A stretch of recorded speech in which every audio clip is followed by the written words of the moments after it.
राज्यामधल्या अनेक भागांमध्ये सध्या बिबट्याची प्रचंड दहशत आहे। विशेषतः पुण्यामधल्या जुन्नरचा परिसर, आंबेगावचा परिसर, अहिल्यानगरमधल्या केडगावचा परिसर, नाशिकमधला अगदी शहरी भाग अशा सगळीचकडे बिबट्यांची प्रचंड दहशत आहे। बिबट्यांची संख्या सध्या इतकी वाढली आहे की दिवसाढवळ्या सुद्धा बिबट्याचे हल्ले व्हायला लागलेत। बिबट्याच्या हल्ल्यामध्ये बळी जाणाऱ्यांमध्ये लहान मुलांची संख्या जास्त आहे। ही या मानव बिबट संघर्षातली सगळ्यात वेदनादायी बाब आहे। शेतावर असणाऱ्या एकट्या दुकट्या घरांच्या आवारामधून बिबट्यानं मुलं उचलून नेणं ही आता जवळपास नित्याची बाब व्हायला लागली आहे।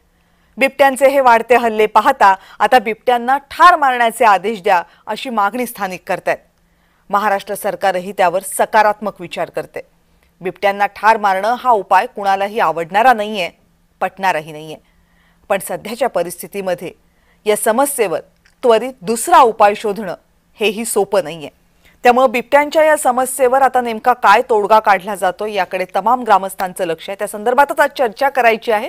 पण त्या अगोदर पाहूयात गेल्या काही दिवसांमध्ये बिबट्याची ही दहशत महाराष्ट्राच्या ग्रामीण भागामध्ये कशी वाढत चालली आहे।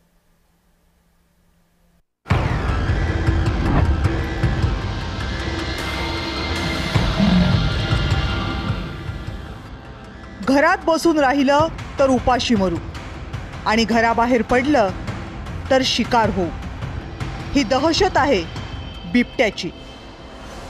पुण्यामधल्या जुन्नर वनपरिक्षेत्रातल्या कोणत्याही गावात जा, तुम्हाला हीच दहशत अनुभवायला मिळेल।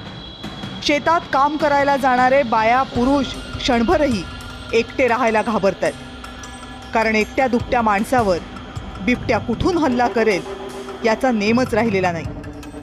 गेल्या 2 वर्षात जुन्नर परिसरात बिबट्यानं जवळपास 50 जणांचा जीव घेतलाय। शाळेत जाणारी मुलं असोत, प्रवास करणारी वाहनं असोत किंवा शेतात करणारे काम मजूरदार असो, ते बिबट्याला काय करतं कोण आहे, तो त्याच्या भक्ष्याच्या शोधात आता जंगलातून मानव वस्तीकडे वळालाय। तर शासनाने त्याची दखल घ्यावी, जेणेकरून मनुष्यहानी होऊ नये आणि माणसांच्या प्राणाचे मोल हे कितीतरी पटीने वाहन आहेत। त्यामुळे शासनाने वन विभागाने या गोष्टीची काळजी घ्यावी आणि लोकांना संरक्षण द्यावं, हीच आमची मागणी आहे। एखादी घटना घडल्यानंतर त्यानंतर त्याचा मार्ग काढण्यापेक्षा घटना घडू नये हीच जर काळजी केली तर निश्चितच त्यात सर्वांचा फायदा आहे। जी परिस्थिती जुन्नरची तीच परिस्थिती अहिल्यानगरची। घराबाहेर खेळणाऱ्या 4 वर्षांच्या चिमुकलीला बिबट्या ओढत घेऊन गेला। रोजच्या रोज माणसांवर हल्ले करणाऱ्या बिबट्यांना ठार मारा अशी मागणी आता गावकरी करतायत।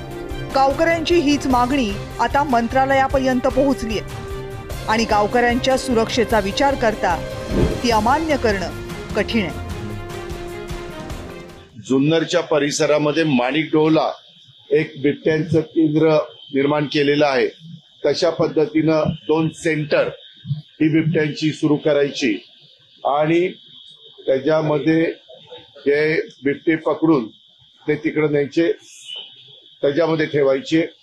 दुसरी गोष्ट, फॉरेस्ट डिपार्टमेंटला विचारून जे नरभक्षक आहेत ते बिबट्यांना गोळी घालण्याची परवानगी घ्यायची आणि काहींना परवानगी दिलेली आहे, तशा पद्धतीनं त्यांचा बंदोबस्त केलेला आहे। जुन्नर, अहिल्यानगर, नाशिक यासारख्या भागांमध्ये बिबट्यांची संख्या प्रचंड गतीनं वाढतीये।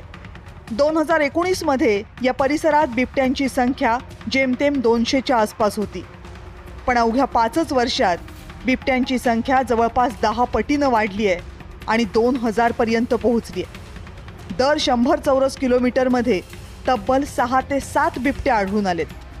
ही संख्या बिबट्यांच्या नैसर्गिक क्षमता सीमेपेक्षा खूपच जास्त मानली जाते। मला वाटतं आपण जंगल कसे प्रिझर्व करू शकतो, वाईल्ड लाईफ बिबट्या असो किंवा अन्य प्राणी असो त्यांना कसं प्रिझर्व करू शकतो याबद्दल अभ्यास करायला पाहिजे आणि त्यांना कसं काय त्यांची व्यवस्थित संगोपन होऊ शकेल या दिशेत उपाययोजना करायला पाहिजे।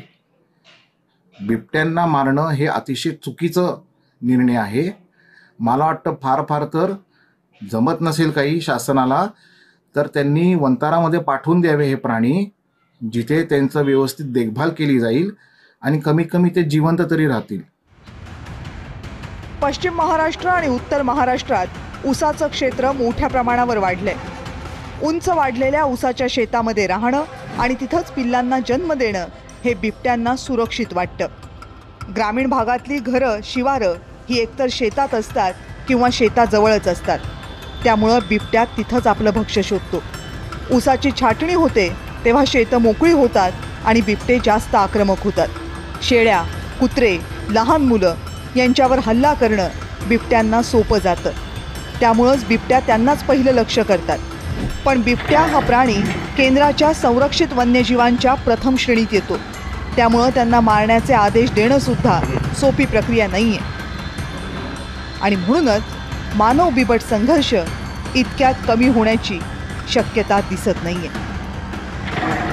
ब्युरो रिपोर्ट, जय महाराष्ट्र.